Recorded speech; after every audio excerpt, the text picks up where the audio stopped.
Hey everyone, welcome to another episode of Open Book. I am Billy Price, co-founder of Billy Footwear, and I love this job. One of the things I love about this so much is we get to be introduced and acquainted with just amazing people that are associated with amazing nonprofits. And on screen today we have Mike, and it's going to be an awesome conversation. So Mike, thank you so much for your time today. My pleasure. Thanks for having me. So quick introduction here. So I'm going to look over here to the screen because I don't want to mess this up. But Mike is he's one of the co-founders of the SYNGAP Research Foundation, or the Research Fund. And he and his wife started this. We'll learn about the story in just a little bit. But just a quick synopsis of the SYNGAP Research Fund. I'm going to read it on my monitor so I don't mess it up.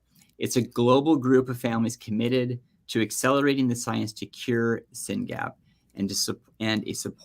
by supporting each other. So Mike, SYNGAP. We talked a little bit about it in preparation for this call. You blew my mind, and I was hoping that you could kind of frame it the same way you did for me, and put some perspective on what SYNGAP is. Sure. SYNGAP is the name of a gene. SYNGAP1 is actually the name of the gene, and it makes a protein called SYNGAP. And when we're born, when we're created, we all have a little spontaneous mutations in our DNA. Happens to everybody. Most of them happen in places that aren't important. My son and other kids with SYNGAP had those spontaneous mutations. Think of them as just typos in a really important gene called SYNGAP1. And that's a gene that's essential for the brain to work. And as a result of that gene having a typo, one of the copies doesn't work. We all have two copies of every gene, one from mom, one from dad. And my son, one of those copies, they won't tell us which one, but one of those copies, it doesn't work. So my son has 50% of the necessary protein because he only has one copy that works. And when you're missing this important gene, there's thousands of genes in the brain, but just missing this one important gene. And as a result of that, my son has all of these horrible maladies. And the big ones are epilepsy, autism, and intellectual disability. So he's slow, he has seizures, and he has terrible behaviors. On top of that, he has muscle tone issues, he has sleep issues, and he doesn't feel pain. I mean, the list seems to go on and on and on. But the big three are, if you see behind me, I've got these three colors on my board: purple, blue, and green. Epilepsy, autism, intellectual disability. And it's from birth and will be with him for his whole life unless we find a way to do some sort of next generation medicine and fix it. And that's where SYNGAP Research Fund came in. And you and your wife, you started this because of your son, but I mean, the community that you've created and people have come to you, and the amount of eyeballs and the people you're getting in front of, it's absolutely incredible. And I can't do it justice. So I was hoping you could touch on that too. It's been a lot. And my wife and I started it. But it's important to note that there's a huge team. I don't want to take any credit or suggest that I've done it. I've had the luxury of, starting things in the past. So I kind of knew how to gather people, and we've just been really lucky. If you go to our website, you'll find there's 14 families on the board, right? All those people work really hard. And on top of those 14 families, there's dozens of volunteers. So we have a big army, which is good, because what we're trying to do is crazy. If you think about it, right? Science is amazing. There's all these incredible hospitals, and there's no cure for SYNGAP1. So here we are, a bunch of parents, very few of us scientists. I'm not. Trying to cure a disease that no one's figured out or cured. It's crazy. So of course we need an army, but we do engage the entire global community. As I mentioned, we have 14 families on our board. We have dozens of volunteers. There's another couple of diagnoses every week. Every week, Billy, there's another family who's like, "Oh my God, we found what's SYNGAP?" And then we have to tell them. And then on top of that, we've reached out to a lot of scientists. We've given a number of grants. We've spent we've given $1.5+ million in the past 3 years. That's money we've raised from families, and we've gone to different researchers, and we've said, "Hey, this is something we don't know about SYNGAP1. Can we figure it out?" And yeah, then we have to work on it. So we got people working on mice, different kinds of science, drug discovery. Just yesterday, we announced a partnership with a company called Rarebase to do drug discovery. So we're doing everything we can, because my son's brain is being built badly every day, and we got to change that, because it's, as these kids get older, the gaps get bigger and the burden on families gets greater and greater. So we have work to do.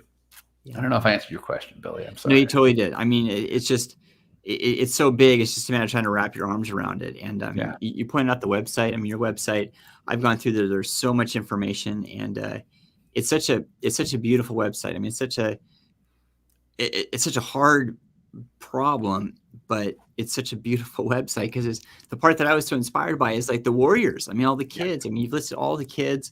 Every single one of them has a story, and there's all these different videos, and every single one of them touches your heart right to the core.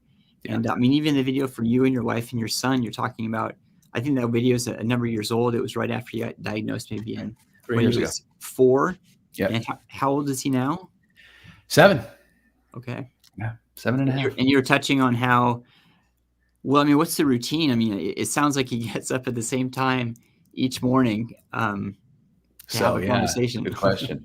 Unmedicated, Unmedicated, there's no routine. It's a hot mess. He'll wake up in the middle of the night. He won't go back to sleep. He won't. Unmedicated, our kids don't sleep. So you have to give melatonin to knock him out. And there's normally another medication to keep him asleep, depending. I can go off on that forever, but it doesn't matter. Medicated, thank God. Tony wakes up roughly around the same time. He wakes up in the middle of the night and he'll crawl into our bed. But then around 7, he'll get up. I mentioned the hypotonia. So our kids have hypotonia, which is low tone, which is not lack of strength. Our kids can be very strong, unfortunately. But their muscles can't hold their shape. So hypotonia, gross motor skills, which means coordination, they're a little clumsy, and fine motor skills like using their fingers, which is where your shoes come in, by the way, all of those things. So with these maladies, Tony gets up in the morning, plus behavior. You can't be like, Tony, do this or you get in trouble. He doesn't care if he gets in trouble. And it's fun for him to just go off. So, you got to, from when he wakes up, you got to be on him. You got to get him to the potty. You got to he's in diapers because he doesn't feel pain. He doesn't feel sensation. He's 7 and I'm still changing diapers. Not great. I'll be honest. So you got to take his diaper off, you got to toilet him, get him dressed, take him downstairs, let him eat. The spoon isn't easy. Sometimes you have to feed him. Then you got to get him dressed, put your shoes on every morning. I mean, when I heard about you guys doing the partnership with groups, we were all like, yes, we all wear your shoes. So, you put the shoes on and you zip them up, and then you either get them on the bus if they send the bus, or you send them to school. And that's every day. But, the point with our kids is you got to be on them, because A, they need the help, right? And B, if you turn your back on them, they're going to do something crazy. They're kids. At the end of the day, they're still kids. Yeah. And even when they grow up to be adults, they're intellectually disabled. So mentally, unfortunately, they're still kids. And kids do crazy stuff. They have impulse control issues. So they run off, and our kids are many of our kids have autism diagnoses. And a signature move with autism is elopement, which means if you turn your back on a Syngapian, something's going to happen. And one of those things might be they just go. Right. And so, every Syngapian parent has a couple locks on their house and probably a perimeter. And if you're not looking, something exciting is going to happen. Well, I was going to say, I mean, it's like these stories and stuff. I mean, and in the position that you're at right now, oftentimes you're the one to like be that ear to listen to these new stories. And also the question of, I'm sure, why comes up all the time. And I'm sure that, how do I get through this? And it's more of just like being a shoulder and being an ear and being a support culture to, work together as a community. But also, like, when you're touching on these crazy stories, the one that you shared with me was the example you're giving was these kids may not be able to tie their shoes, but they can break out of Fort Knox. And what you meant by that was they're getting out, and then one family member found their child up on the roof, which just... Yeah, that's just one. I mean, so that was 2 days ago. So I got a call from mom. And you're right. I am a shoulder to cry on sometimes, but frankly, there's nicer people than me in the organization. People can call for sympathy. Like when people call me, they're just like, Mike, what do we do? Because they know, right? I mean, I quit my job. For the first year we'd started SRF, I was pretty dumb. And I was like, we're just going to raise money and fund science. How hard can it be? It's hard. And the trouble is you also got to engage and support the family. So 2 years ago, I was able, because my wife works with her support, I was able to leave my job, and I now do this full time as a volunteer, right? So I have the privilege of talking to a lot of families. So the case you're talking about, mom calls me up, kid is 8-ish, and she said, I woke up, boy woke up, because our kids wake up at random times. And, our kids have fine motor issues. I don't know how he did it, but somehow he climbed out of his window and he got onto the roof. So mom and dad wake up and they hear a new sound and they're like, what's going on? And they go to his room. Where's kiddo? And they look outside. There he is sitting on the roof. God bless him. They got a ladder, got him down. I'd have called the fire department. I'd have done it. But, that's just one. I was talking to another mom a couple weeks ago. Turned her back. Boy's getting bigger. The bodies grow. Our kids are healthy and strong. They're fierce. The impulse control is an issue, and the intellectual disability is heartbreaking. So she's got a kid, I think under 10, still in diapers, turns her back. He's gone. He's gone out the back door, over the fence. So you got a half naked, almost teenager in a diaper running down the street. And it's tough. It's tough on our families because they just got to go deal with it, And then first you got to get to your kid. Then you got to make sure your kid's safe. Then you got to deal with all the people who are looking, and you're like, I don't want to go there. But and that's when you're reminded how rare this disease is, like how unique the lives that our parents lead are, and things that normal people, that's such a loaded term. Parents of normal neurotypical kids take so much for granted, like being able to put on shoes, right?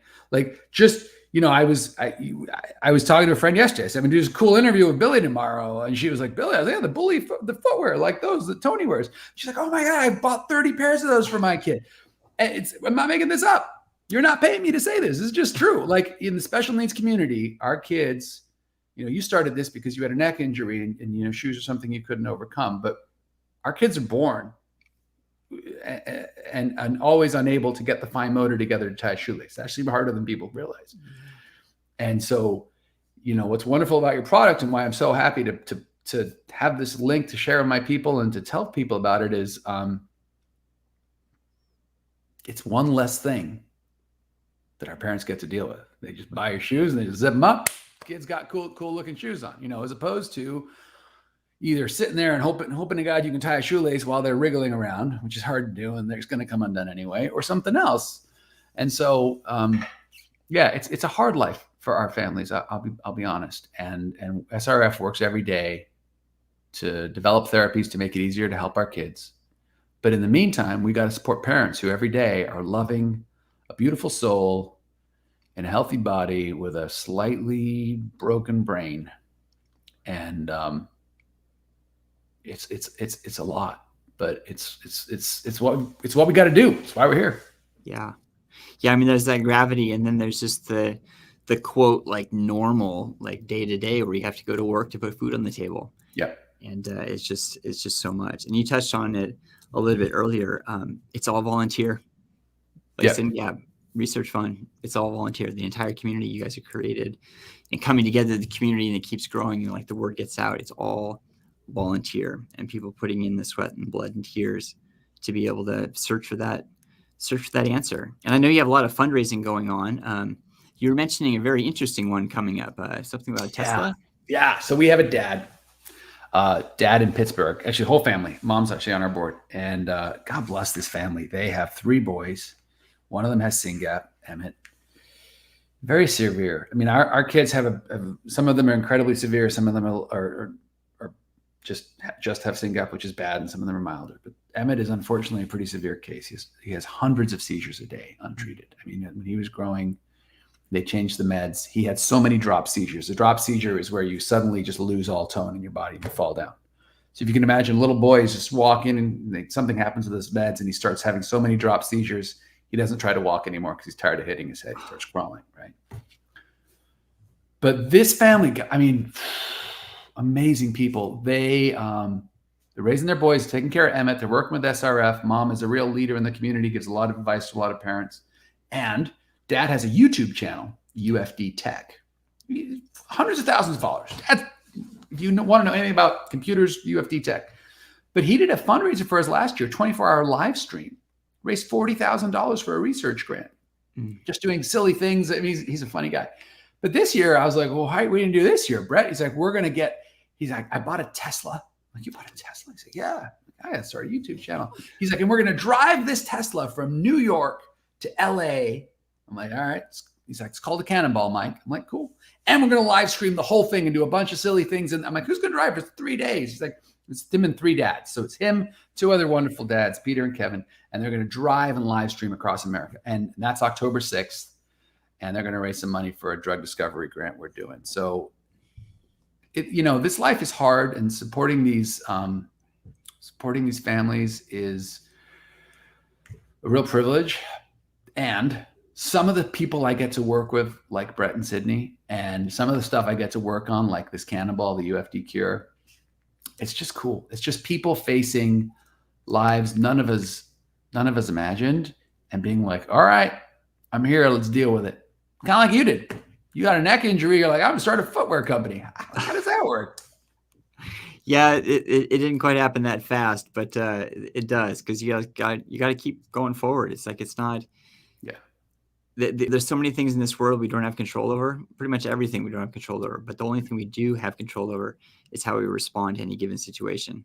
Yeah. And for me, I mean, I went to a dark place in a hurry. I mean, I really did. My mind was so polluted with negative talk that I was feeding myself of just like the life is over. And I was able to look at it from a different lens. And it was so the community around me that helped support me. And I really see that in you guys too. I mean, it's just,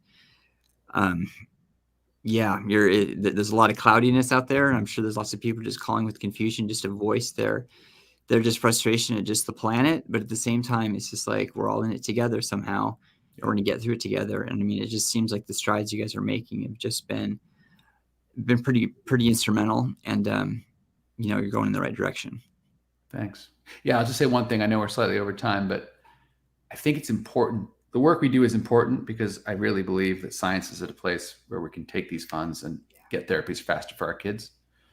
But one of the reasons I spend so much time talking to families and encouraging them to raise money is because it's inherently hopeful, right? You have 2 choices. You can curl up in a ball and cry about your luck and your kid and how hard this all is. Or you can be like, yes, it's hard, and we're going to make it better.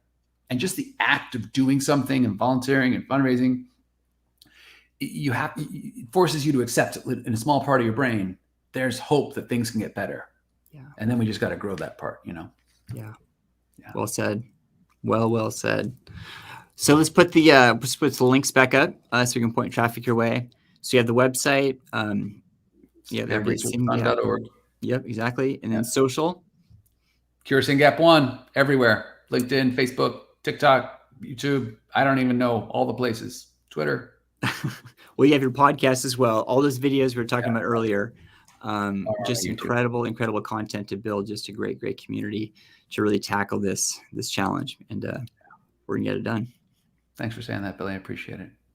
Mike, thank you for your time, dude. This truly was my pleasure. And this is awesome. Thank you for the shoes. And for the 10% discount, people in my organization, go to our social and find the link. I'm so glad you guys reached out. I mean, it's such an honor to collaborate with you guys, for sure. Thanks. Same here. Everyone else that tuned in today, this is another episode of Open Book. We will have another one next week. So until then, take care.